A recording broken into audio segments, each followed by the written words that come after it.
Welcome to the Remote Teacher Podcast. We're excited to have you here. I'm Hakea Hustler, an experienced regional, rural and remote teacher, author of children's, middle and YA books and co-creator of the Facebook group Teachers in Remote Communities Past, Present and Future, along with Carl Merrison and Lynette Gordon, and the co-owner of website The Remote Teacher. The Remote Teacher podcast and all our support platforms come from a passion to improve the experience of remote teachers and in turn create positive outcomes for our remote students and communities. You can find out more about us on www.theremoteteacher.com.au, over on our Facebook group, Teachers in Remote Communities Past, Present and Future, and of course by listening to this podcast. Now remember, you can also download these podcasts so you don't need internet access and you can listen to them wherever you need, including on your long drives out to your remote and rural communities. Please remember to like us on Facebook, on Instagram, and by signing up to our email list. And before I introduce our guest for today, it's important to acknowledge that the discussions that we have here are the opinion of the guest and myself alone and do not represent anyone, including Department of Education or any particular organisation, unless, of course, they've come on stating that they're representing that organisation. It's also important to consider First Nation peoples, communities, students and families are all diverse and unique, and what works for our guest and myself may or may not work for you, your students, your families, your communities and your schools. So take what you need, leave what you don't, sit back and enjoy. Let's begin. I'm very happy to welcome Ben and Georgie from Footprint Placements. We've interacted a lot over on the Facebook group and I've seen them posting everywhere around the internet about the amazing job opportunities that they have. But before we begin our interview together, I'd like to acknowledge the traditional custodians on the lands we meet today. I'm on the lands of the Bundjalung people of Northern Rivers and they're over on Yorta country, and we pay our respects to their elders past, present and emerging, and extend that respect to any First Nations people listening along with our podcast today. So welcome to Ben and Georgie. Thank you. Yeah, thank you very much for having us. Your background and your adventures around Australia seem very interesting. So can you fill the listeners in on your background prior to remote teaching, maybe personal and career-wise? Well, we actually met in London 15 years ago. Yeah. So I've always had a passion for travelling. We did a bit of travel then. We went to Egypt and Israel. I lived in Egypt for a while. Yeah. Scotland. Yeah, the usual Europe, travels for a couple of years. Adventure. And then it was time to come back to Australia, and we have moved around the country a fair bit since then. We then jumped on to uni and I did environmental science. Georgie did teaching, and then we got married in 2014 and we were umming and ahhing about what we were going to do, what direction we were going to go, and we thought, let's travel the country. But then an opportunity came up to go and teach in a remote community in Kunnawarrigi, actually in the Eastern Pilbara there. And we took it and haven't looked back since, to be honest. Actually, it's definitely been a life-changing experience and one that will forever be a strong point in our heart. Yeah. We originally went out for a term. We extended for a term and then we stayed for 4 years. It gets in your blood, yes. Yes. Yeah, we even had our son's first birthday there as well. So, yeah. Yeah. So tell us about that then, the best bits, the challenges, what life was like, I suppose, teaching there, but then also you've got the starting a young family there as well. That's another aspect to it. For the first year, I was in the classroom as an assistant in the classroom, not having been in a classroom before. So Georgie was definitely sort of the lead there. And yeah, we had a great time really connecting with a core group of students. I have to note that this particular campus is one of two campuses of the Brawa Community School, and it's at that time was a one teacher school with six students. So, but then that changed over the years. That changed from 6 to to 16 to 21 when we left. 21, yeah, when we left. So yeah, it changed a fair bit. Yeah, so I stayed in the classroom there for a year, and we did jobs, obviously preparing meals and cooking and cleaning and really developing some really great and meaningful relationships with the kids, but also the community members as well. So I then moved from the school because I was able to get a role that was in line with my studies. So as a ranger coordinator. So yeah, and started the first ranger team out there working for an organisation called KJ. So KJ had been around for many years at that point, but this was their first time they had a ranger coordinator based in Kunawarigi. So yeah, that was a great experience as well. And the ranger team really would look. Some of them are still really close friends. The guys out there, they're just absolutely the most warm, welcoming sort of individuals you'll ever come across. Yeah, we had some great experiences. I know that lots of the recruits that you support to go remote, but also lots of people thinking of going remote might have a partner that isn't a teacher like you were, that sometimes there's positions in school, sometimes there's positions outside of school, and sometimes it's about just going, finding your feet and seeing what's available. You support couples going remote as well, don't you? I mean, we get asked daily, actually, I'm thinking about going remote, but my partner isn't a teacher. What options are there? And sometimes they're really, we can go, right, yeah, there's definitely this community and this school's looking for a teacher and they have plenty of other roles in the community. Other times, there's either nearby communities or there's other options around. But I would say, like in a large percentage of the cases, there is always an option for a partner to find some work, definitely. And I think that's kind of the benefit of connecting with you both at Footprint Placements, because a lot of the schools around Australia, kind of the dynamics and where a couple or a teaching family even would fit amongst all yes. them. Yeah, that's right. I mean, last year we placed a teacher up in a Kimberley school, and she was travelling with her family in a caravan, and look, they needed someone for a short-term basis, and she was driving past. So yeah. She stayed for 10 weeks, enrolled her kids in the school. Her husband, I think, from memory, was a carpenter. So he was able to help out with his skills around.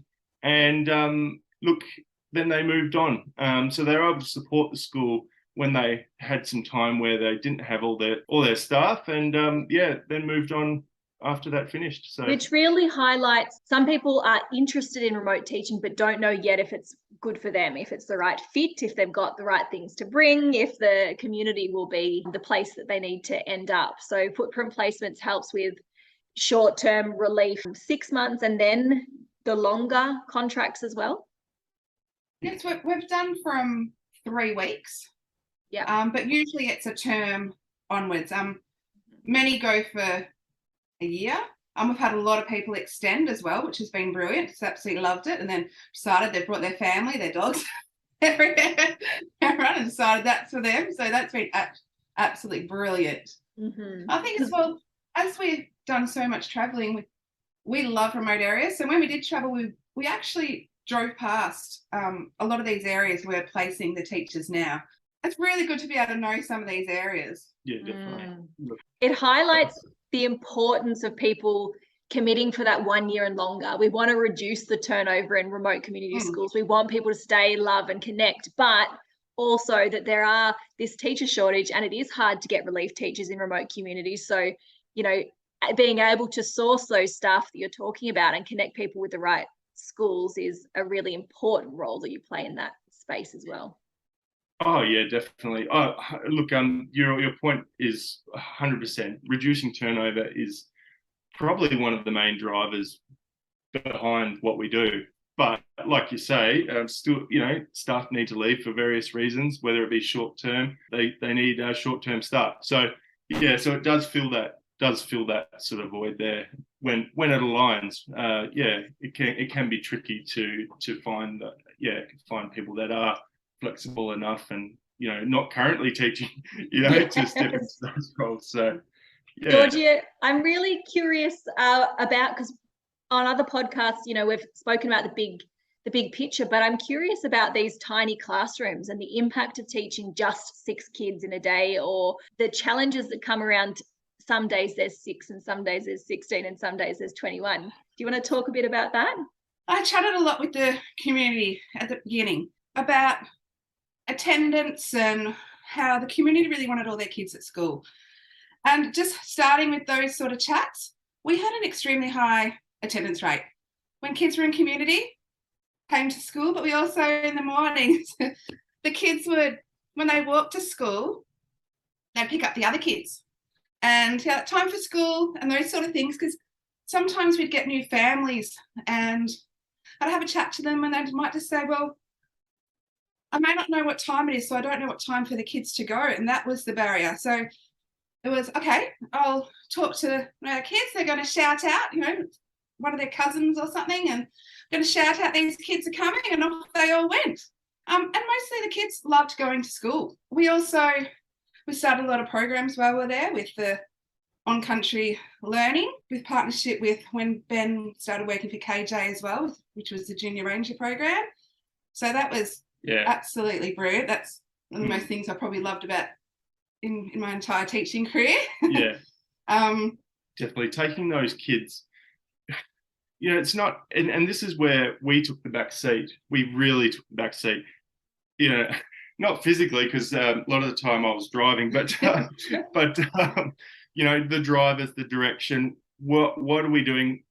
Where do the kids want to go? So my rangers firstly, my ranger team had a direction that was from the elders in the community. So then it sort of went down the chain of command, so to speak, where elders sort of set priorities, and then the rangers listened to them, and then the rangers then passed that on to the kids and where we were going. And so it was a sort of a beautiful meld of understanding. Community lead. It was led by communities. It was grassroots and directed 100%. from. Yeah. So we might say let's go to this particular site for a day. Sometimes for a night. Sometimes, actually, with the school, we only did overnights with the kids. Because we did have some young kids there as well. So we had a great experience. Completely community led, and the kids really learnt so much. We witnessed that firsthand. The kids loved coming to school. It wasn't just walk into the classroom. This is another whole different world that you're going to walk into. Yeah. And we really tried to work with the community together, and the community was always welcome to come in. And I think what I'm hearing is that you've got, community led and community involvement, which is so important. You've got your strengths as an educator, Georgie, that you were bringing the curriculum. You knew what the, outcomes you were trying to achieve, but you could do that in a space that Ben was supporting and the Rangers were leading out in community as well. So you're bringing everyone's kind of strengths to the table in this extra space you were creating. Yeah, definitely. Right. Yeah. And there, I suppose as well, we really had to think about differentiation as well, because we had kids at completely different levels. So we may have had only 6 kids, there might have been 2 at grade 2 level, but one might have been 7 and one might have been 16. So you're not going to teach them the same thing either. Yeah. But then you want them all to be able to work together as well. But I think that's where that country and two-way learning really played well. Definitely. Yeah. And look, we see, I'm not going to lie, every time I speak to a principal or a new school that we haven't chatted to previously, I'm like so excited when I hear the words, we have these programs that we're doing, whether it be language or on country or anything else. Like it's perfect. And teachers want that. They want that experience. They want to learn about another culture, they want to learn language. Yeah, we really enjoy it and get excited by it. So, yeah. So then how did you both transition into the remote teacher recruitment space? How did you move on from community to that? When traveling, I think we met so many people who were interested in what we did and going out to communities. People just didn't know how to get into it. And there's all these fantastic teachers we'd spoken to and said, that's something I would absolutely love to do and I just don't know how to.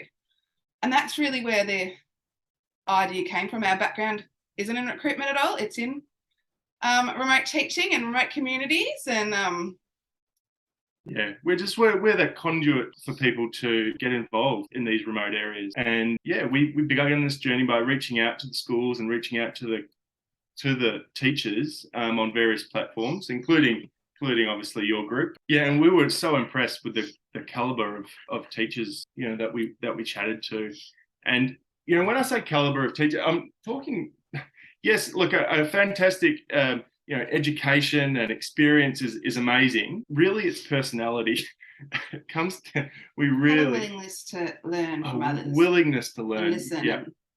Yeah, 100%. That listening with intent to others, that active listening, as a lot of people describe it, is so important. As I just interrupted Georgie there. Yeah, so when I chat to people, they're the type of things I'm picking up on, as well as your experience in your education as well. So now, look, we have schools reaching out to us. Started in WA.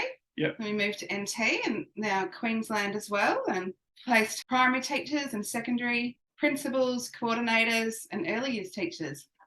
And we've had such great feedback from the principals as well as the teachers, like just loving that they've decided, I want to extend. Many at the start, like, I just want to go for a term because this is such a new thing for me. And I understand, we did the same thing. And then it's just brilliant, absolutely brilliant. Like, there is, like, we're talking about the positive, but there are also the challenges as well about the having that isolation. And a lot of the time, it's a foreign culture. It's a foreign, geographically, it's maybe it's unfamiliar environment, the limited services that are out there. But once you adapt, are able to sort of look past that and really like engage and involve yourself in where you are, the experience is like it's just such a good experience. And I think that's where your footprint placements kind of steps in as well, because number one, you're helping to sieve out people and help them figure out if remote teaching is for them or not. And then you kind of know the areas, so you're helping people figure out what would suit their needs. So whether they suit coastal or inland, big school, small school, and where they kind of fit. You have these connections across Australia now, like you said, WA, NT, and Queensland, and you can help match the right people to the right places. But I think the strength of your recruitment service is that it's not just that. You don't kind of dump people in it and leave them there. You offer them this range of training and services, and then you're supporting people into their new roles as well. So yeah, I think that's a strength. Yeah, you're right. Like, you've sort of summarised it there quite well. We connect teachers with the schools that meet both of their needs. We have, I had one family and taking out her four kids and a dog. And you're not going to fit into every house that's out there. You're also going to have lots of people that might have medical requirements. So they need to be close to a certain service, like, I don't know, it might be Alice Springs or some sort of large centre, maybe Kununurra or Fitzroy Crossing. Or they go out with their partner, and like we mentioned before, they can have this experience and their partner can find some employment as well. So I think also some of the teachers, they're feeling uncomfortable to ask all the questions to the principal and feel like they might be just asking onwards and onwards and onwards, and they can ask us, and if we answer questions, if we can't, we reach out. So, and then just give that to them. Yeah.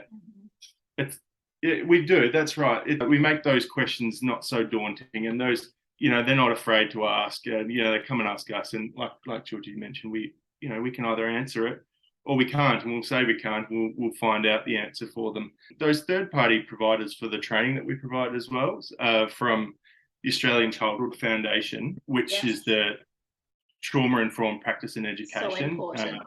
So the teachers that we place have the opportunity to engage in this program that will pay for them, including the cultural competencies course from the Stronger Smarter Institute, and then mental health first aid for people that stay on for greater than 6 months. Yeah. So, and we actually put a question out to your group asking remote teachers what was the best courses they have done and which was most beneficial, and they were the ones. And you know what, in every podcast that we've done so far, and constantly on the page, like you said, and in discussions around remote teaching, it is the constant things that come up is the need to be culturally aware, the need to be trauma-informed teaching, and the importance of brain health and well-being as well. So you kind of You're giving people this opportunity to step into classrooms in remote communities prepared and feeling more confident around these key important things. I think that's a really great thing that you offer through your service. That's right. Just a short break to share books and resources by Hakea Hustler and Carl Merrison. The Children's Book Council of Australia Book Week Honour Book in 2019, Black Cockatoo, is a middle reader short novella set on Jaru country. While short, there are many jumping off points to explore. Tracks of the Missing is a WA Premier Book Award, Daisy Atamara Award shortlisted YA suspense thriller. Set in outback Australia, it follows Declan Archer in his race to find a missing busload of students. My Deadly Boots is a First Nations picture book about confidence, identity, and connection.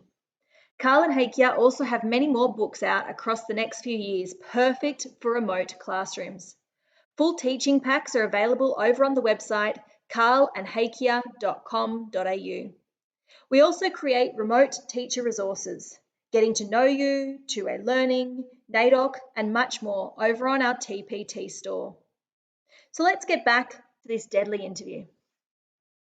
And then, we provide tips and hints for their resume, for their cover letter. If they're going for a senior position, they might need to address certain points. And so we might sort of point them in the right direction of, have you considered, re-looking at this, or even resumes. We do get a variety of resumes come through, and some are easier to read than others. And a little tweak here and there is all the difference. And sometimes it's just formatting, So because we don't make the final decision for what the community and the school decide what teachers come to their community. So we present applications to the school, then they say yes or no.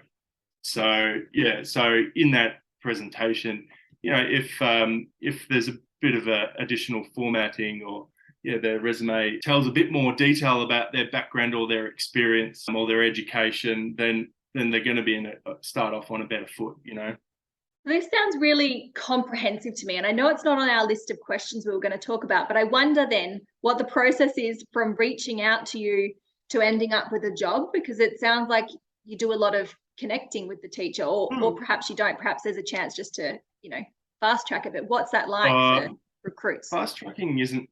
Yeah, no, not really. It's hard to fast track. We do have a bit of a process. Georgie can chat about that. So we get a lot of people connecting with us on Facebook. I'm the person they'll probably hear from first. A lot on Messenger or through the Facebook pages. I'll just have a little bit of a chat with them about what they're looking for, introducing ourselves to see if we'll be able to connect to them.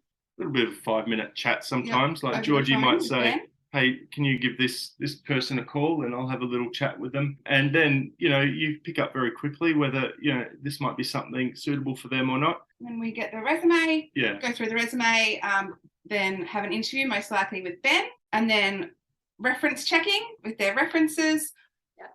And then we discuss all the different opportunities as well, and then present them to a school. And usually then the application will go to a principal, and most likely it'll be some community members as well to make the final decision. So Georgie, if there was a principal then listening, it sounds like you do a lot of the hard work in regards to that reference checking as well. So you are presenting to them like a full package that, yes, they know that the teacher's been trained in the courses that you provide, that they've had the support from you, and that you've done the legwork on the application. Yep, and we'll write a little description as well, exactly what the reference has stated as well, so they get a clearer idea. Yeah. You're right. So it is a package that does come. It's a referenced, summarised sort of little description of this particular individual, and what role they're applying for. Which gets me thinking, again, off our question list, but the longer term relationships that you then form with principals and schools, are you following up, doing further recruitment for them, and kind of really getting to know their unique needs and school requirements? Definitely. We've had principals come back multiple times looking for staff from us. And, we are finding that sort of a name precedes us in many ways, and Which has been excellent. Which has been fantastic. My sister was even at a wedding recently and got chatting to someone there, and they were a teacher at a school, not a remote school, but they'd already known all about us and had been thinking about going remote themselves, you know. So we're having a good time. We are really enjoying it. We love the relationship we have with each of the schools. I think the feedback from principals has been brilliant, saying the calibre of teachers that have been coming out has been great. Yeah. And I think that's been probably one of the most rewarding parts about starting our business. Yeah, definitely. And we get to share our remote experience as well with those teachers that we chat to and the principals. And I suppose that's another way we connect with the schools themselves is going, right, we might not know your specific community. We may never have been there, but we have had an experience that shares lots of similarities. Yes. And can relate for most experiences that people have had out there. Yeah. But tell us about the benefits of teaching remote. Let's get some more eager people out into remote schools. The main thing for me was actually learning from the community. I worked in a IB private school in Perth beforehand, so it was a little bit different. It was nothing I knew I was ever going to experience in my life. And then it actually does change your life. And I think I even see probably the world a little bit different. 100%. Yeah. Yeah. It's life-changing, I hear. But then professionally as well, with career progression, I started as a teacher and then I was head of campus as well. Yeah. Ben as well, like with going from the school to going to... So I moved, started out as in that helping role, doing the cooking and cleaning and a bit of the teacher assistant sort of work and moving into an administrative role, which then morphed into a business support role. So I still work for a remote school. So in the Pilbara. So having that experience has been great to draw from. Yeah. And like Georgie said, it's changed our lives for the better, most definitely. So it's an amazing personal experience. You've got these leadership opportunities, this skill development, and this fast track of skill development that perhaps you wouldn't have the opportunities to do in different types of schools. That's right. But what Georgie said initially was really like those friendships and the communities that we've actually been in have just been excellent. I'm looking forward to the day that we're able to take our family back out to this community and back to Knorrogi and introduce my new little ones, because I get asked questions fairly regularly about how they're going and all that sort of stuff. So it's truly a beautiful experience. There's also the financial as well. So you go out, a lot of schools have housing provided. We didn't spend much money during the school term. We do a huge shop at the beginning of the term, take all that food out for 10 weeks worth. And then it was basically just spending money on your pie on a Saturday morning. Yeah. But also, relocating can be costly. So a lot of these schools do provide that as well. Yeah. And then there's also bonuses for staying for extended periods of time. Sure. Yeah. That's right. Yeah. But every school does differ in regards to financial incentives. And every state is different. And so I mean, you'll help talk new recruits through that as well, because there's also the element of transfer points back. So whether someone wants to work interstate or stay in their home state so that they get those transfer points back, or the long service leave, or whatever else comes with being in their local one compared to going interstate as well. Yeah, it's very different depending on who you go with, whether it's the government, independent, Catholic. Yeah, some don't transfer any at all. Which is important for people to understand, because you work across all those different types of schools. Yeah, so it's different in each state. Yeah. We're currently independent and Catholic in WA, government and independent in NT, and government in Queensland. But it continually changes as we have new schools approaching us all the time. Yeah, wonderful. And then life Yeah. on the road. At the moment, you have the impending birth of another little one, but you Yes. were on the road for a while there exploring Australia. And I think remote teaching obviously gave you that possibility as well with some Yes, leave. yeah, Is that definitely. I went on parental leave after saving some money. We went traveling around Australia. We did go back during that time, and we worked in Quinwarrigi again with my son. I picked up an administrative role then, supporting the principal and worked on all the compliance sort of side of the school, and logistics and orderings and bits and pieces. all the fun stuff? Ben was doing all the fun stuff, Georgie, was he? Oh, golly. I'd come to school with Charlie, push him in a pram up to class, cooking away, and it was a great experience. Yeah, no, it was excellent. Yeah, and then we went traveling, and we spent best part of 4 years on the road, and then had another baby on the road as well. And we visited. We've walked into. We haven't been to all the communities because a lot of the times you have to be invited to come into these communities, and during that time was COVID, so that also locked out a lot of that access as well. But we travelled around definitely, and if you saw a map of where we've been, we've crossed the Western country. Can't they? Because you also have an Instagram page for your travels, which I'll put in the show notes, so people can see the map of where you've been adventuring. Well, since we started Footprint Placements, our travel page Out and About Australia has sort of taken a back seat. There's only so many hours. You're raising a family now. It's a bit different than those same. Yeah, we'll get something we get back onto, but it's Out and About Australia. You'd see our map, and it's a lot of red dirt roads. Yeah. But I think it's also a bit of an inspiration, because it's like people see what the outback is actually looking like, and knowing what they can do with their remote long service leave, or study leave in Northern Territory, or whatever it's called, the extra leave you get in some schools. So yeah, that's right. For them to see.